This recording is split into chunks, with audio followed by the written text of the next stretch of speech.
How's it going, everybody? Welcome back to Elvis Junction Reviews. Today we're going to be looking at some rolling stock today.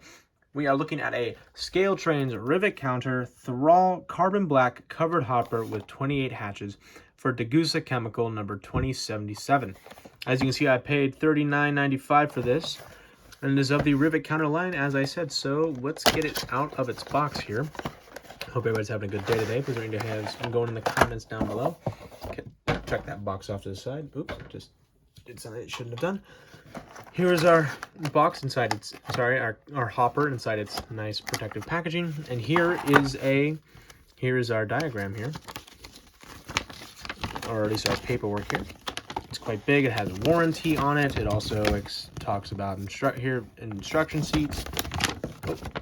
And oh my gosh, this looks huge. And here is our basics. Here we go. So I might use this to yeah, I might use this for help on the review. Alright, but anyway, let's get the car out of here. Take that plastic over there. It's covered in this plastic clear sheet. And this one's a bit of a trick. And there it is. Out of our box, just like that. And the best part is it doesn't want to roll away. Alright, let's get into some history. In 1992, Thrall introduced the 4727 cubic foot carbon black covered hopper. In contrast with the boxy 5750 cubic foot design, this newer design more closely resembles traditional covered hoppers. Similar in appearance to the high hip grain hoppers, these cars featured 3 bays, external posts, and open ends with visible slope sheets. Common with their larger 5750 CF cousins, these 70-ton cars feature butterfly outlets, multiple round loading hatches on the car roof, in this case we have 28, and sampling spigots mounted into the small indents in the car's side. Now, carbon hoppers, they're found throughout North America. They're very unique for what they do. They are commonly found in large groups near major carbon black producers or users. They can be found singularly or in small blocks of cars on mixed freight trains. Now, ScaleTrains has pretty much gone up to above and beyond. I think this is actually the first time anybody's actually created carbon black hoppers that are like this. So you know it's because it's rivet counter, it's going to be packed with detail. So let's get into it.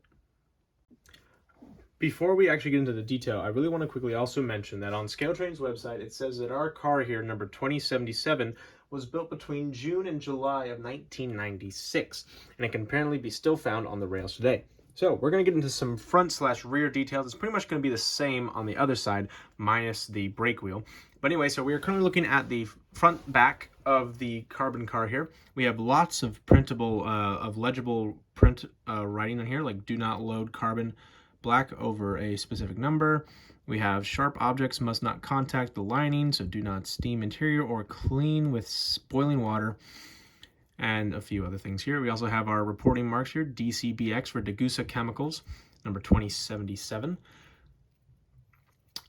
And right down here we have also here's a little grab iron from the walkway. If you're to climb up, you can grab up here and get onto the walkway here, which is made out of etched metal. We'll get into the top very soon. We also have a brake wheel here with the brake chain that leads down to a bent walkway here. I don't know if that's, I'll have to check on that later. We have our coupler cup bar, which leads down to the ScaleTrains coupler, which is made out of metal. And we also have our air hose. Now, like I said earlier, it's pretty much the same on the other side, minus that brake wheel. And here comes the rollability of the car wanting to roll away from me. Okay, so let's look at the side detail. As mentioned in the history part of this video, you will notice from the side that this car looks very similar to a 3-bay grain hopper built by Gunderson, Thrall, or American Car Foundry, and that's very interesting. Now, we have a lot of detail here on the side. We have a lot of legible writing here. We have, once again, our car's number here, 2077 for Degussa Chemicals, DCBX. We have FRA safety stripes here, looks like 5.